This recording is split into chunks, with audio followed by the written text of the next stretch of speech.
It happens every year. Your child goes back to school only to come home sick a few weeks later. It's normal, but it can also be preventable. First Edition's Madeline Salinas joins us in studio with more on how the common illnesses children could face ahead of the new year.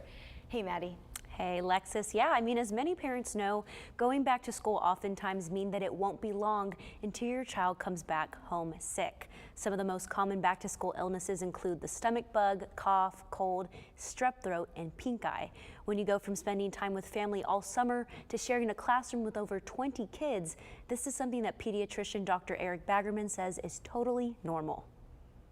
These viruses usually will go in through these mucosal surfaces, your nose, your mouth, right? And the same reason there's these seasonal spikes in it, because of humidity and temperature and what certain viruses like, there's also just the exposure part, because when we all come together, whether it's school, just like at Christmas, we start sharing the viruses too. When it comes to talking to younger children about back-to-school illnesses, Children's Health says one of the best things you can do is explain to your child that germs hide everywhere, especially surfaces like handrails, doorknobs, and desks. If your child does get sick, Dr. Baggerman says there is some good news. While they're more likely to catch infections, children are typically good at fighting them off. Children are resilient. Of course, there's always special cases where different immune systems, but a normal immune system for these diseases that we share amongst each other in the classroom, children will do well. It takes some time. So even if it's a mild illness, it still keeps them from education, keeps the parent from work sometime.